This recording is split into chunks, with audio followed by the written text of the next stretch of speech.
Lipad na ngayon ang ating national basketball team sa homeland ng ating kalaban para sa kanilang mga practice game at nag-iwan nga sila ng magandang experience para sa mga Pinoy basketball fans bago ang kanilang laro. Marami rin ang nanood ng open practice ng Gilas at kita naman natin ang suporta ng ating mga kababayan sa kanila. Mike Phillips naman, masaya na nabigyan ng exemption ng FIBA at naging local player ng Gilas kaya naman makakapaglaro siya para sa ating national basketball team. Ito naman ang gusto nating mangyari kay Kuwami kapag natapos niya ang kanyang 10-year residency dito sa ating bansa at kapag umapela na siya sa FIBA ay mabigyan rin ng exemption kagaya ng ibang players ng ibang bansa. Halimbawa na lamang ay itong si Gadi Yaga ng Chinese Taipei. Sumasang-ayon tayo sa nasabi ni Coach Tim Cone na may kakayahan pa rin ng Gilas na maka-pull off ng isang panalo. At para sa atin, tama si Coach Tim Cone dahil mas bata ang lineup natin at gusto nila na ipakita at sukatin ang kanilang lakas laban sa malalakas na kalaban. Nothing to lose para sa Gilas ngayong third window ng FIBA World Cup Asian Qualifiers. Manalo, matalo, pasok pa rin tayo sa second round. At ganun pa rin, kailangan natin natalunin ang top 3 teams ng Group C sa second round. May kunting advantage ang Gilas kung mananalo tayo laban sa team ng New Zealand ngayong third window. At pagpasok natin ng second round, isa itong kunting advantage dahil makakalaban rin ng top 3 teams ng Group C ang New Zealand at Australia. At pwedeng maging tiebreaker ang panalo natin laban sa team ng New Zealand kung merong tie sa second round sa pagitan ng Gilas at ng top 3 teams ng Group C. Pero para masigurado talaga, kailangan ng Gilas na manalo laban sa mga teams na magmumula sa Group C.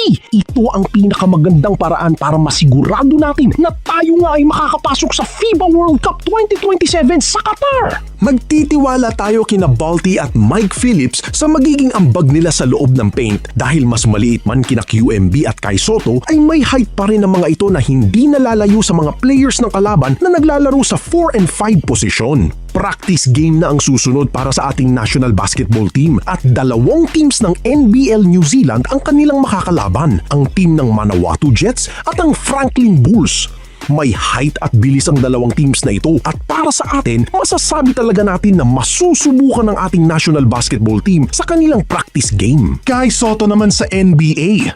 At kung matatandaan natin ay hindi lamang ang Orlando Magic ang nagbigay sa kanya ng chance para sa individual workout. Maging ang mga teams ng Indiana Pacers, Portland Trail Blazers ay nagka-interest dito kay Kai Sotto. Ngayon, may Young Hansen na ang Portland at siya dinidevelop nila sa kanilang team. Para sa atin, mas matigas o mas malakas ang laro ni Kai sa ilalim laban sa player na ito. Dala na rin ng experience ni Kai Sotto na kanyang nakuha sa Japan B1B League. Sa ngayon talaga, ang lumabas na rumors ay ang mga teams naman ng Lakers at Clippers ang nagkaka-interest dito kay Kai Sotto na posibleng kumuha dito kay Kai at susubukan nila ang lakas ni Kai Sotto bilang isang sentro sa NBA Summer League. Para sa atin, bilang isang backup sentro sa NBA ay pasado na si Kai Sotto sa NBA. Kulang na lang ay yung appeal ng Pinoy sa NBA.